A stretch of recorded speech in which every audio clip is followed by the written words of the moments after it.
Hello friends, बात करेंगे global warming की इंडिया और यूएसए के कंपैरिजन की। बात करेंगे ग्लोबल वार्मिंग की इंडिया और यूएसए की कंपैरिजन, जिसमें आपके कुछ सरप्राइजिंग फैक्ट्स अभी मैं बताऊंगा, लिख कर बताऊंगा, जिसको आपको भी जिसकी जानकारी नहीं होगी और आपको होनी चाहिए, related to pollution, related to emission of CO2, carbon monoxide. जी हाँ, तो मैं बताता हूँ आपको क्या क्या इसमें आपको जानने की ज़रूरत है। तो CO2 का जो एमिशन है इंडिया का, देखिए इंडिया का जो CO2 का जो एमिशन है जो कि पॉल्यूशन में सबसे ज़्यादा कंट्रीब्यूट करता है इन्वायरमेंट को ये पॉल्यूट करने में, वो 2 टन्स पर पर्सन है, जो कि काफ़ी लेस है। यानी हर व्यक्ति पे ये 2 टन है, जो कि काफ़ी लेस है इंडिया का। ये हाफ है, less than half the global average, मतलब हाफ द ग्लोबल एवरेज, यानी कि ग्लोबल जो ऑल अराउंड द वर्ल्ड जो एवरेज है उसका आधे से भी कम है इंडिया का। 2 tons per person emission of CO2, which is highly responsible for pollution and worsening of the environment.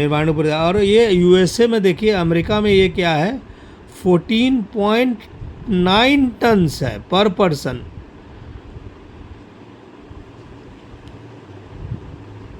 देख सकते हैं आप इंडिया में कितना है, 2 टन्स है पर पर्सन, और यूएसए में क्या है, 14.9 टन्स। तो देखिए कितना बड़ा डिफरेंस है इंडिया और यूएसए के CO2 एमिशंस में।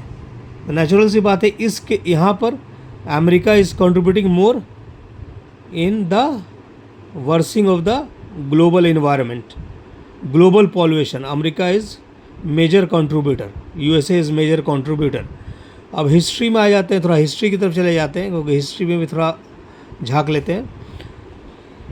तो 1850 से अगर हम चले तो इंडिया का शेयर सिर्फ 3.4% हुआ ऑफ हिस्टोरिक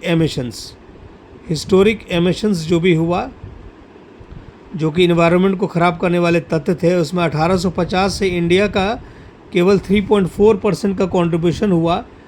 इतिहास से चले 1850 से, और यूएसए का यहाँ पे ले अमेरिका का तो 24% हो गया। सोचिए, अमेरिका मतलब इतिहास से ही ग्लोबली कंट्रीब्यूट कर रहा है पॉल्यूशन में, इन्वायरमेंट को ख़राब करने में। लेकिन पता नहीं क्या बात है कि इंडिया इज़ मोर, इंडिया की ज़्यादा बदनामी हो गई, मोर एट वांटेड पीपुल से। इंडिया में ह्यूज पॉपुलेशन है। तो जी मैंने ये बहुत इंटरेस्टिंग सा कंपैरिजन निकाला, अमेरिका जैसे डेवलप्ड कंट्री में इमिशन और पॉल्यूशन इंडिया से कहीं ज़्यादा है। अब ग्लोबल वार्मिंग की जब चलेंगे, ग्लोबल वार्मिंग जो आजकल हमारा टेबल टॉक हो गया है, ग्लोबल वार्मिंग। तो ग्लोबल वार्मिंग में अगर हम चलते हैं तो इसमें एक बात मैं क्लियर बता दूं, इंडिया का 4.8% है कंट्रीब्यूशन, जिसमें कि इमिशंस आता है CO2 से, मीथेन गैस, नाइट्रस ऑक्साइड, इन सब चीज़ों से जो ग्लोबल वार्मिंग में जितने सारे एलिमेंट्स आते हैं, ये 1850 से, ये सब 1850 से रीडिंग है। इंडिया का 4.8%, इंडिया का कितना है, 4.8%। और ये 1850 से अमेरिका का, देखिए 1850 से यूएसए का कंट्रीब्यूशन है यहाँ पर ग्लोबल वार्मिंग में 17.3%। अमेरिका का कंट्रीब्यूशन क्या है, 17.3%।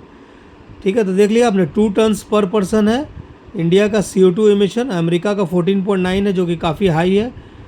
1850 इतिहास से चले तो 3.4% है इंडिया का एमिशन CO2 का, अमेरिका का 24% है, और ग्लोबल वार्मिंग में इंडिया का कंट्रीब्यूशन 4.8% है, ओनली 4.8%।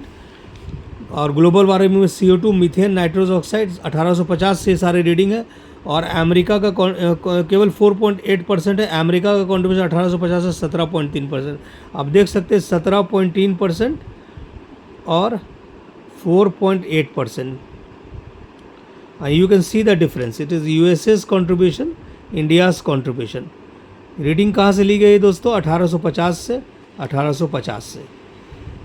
तो ये बहुत इम्पोर्टेंट मैंने आपको क्लास दिया है ना, पॉल्यूशन पे CO2 एमिशंस पे एक कंपैरिजन इंडिया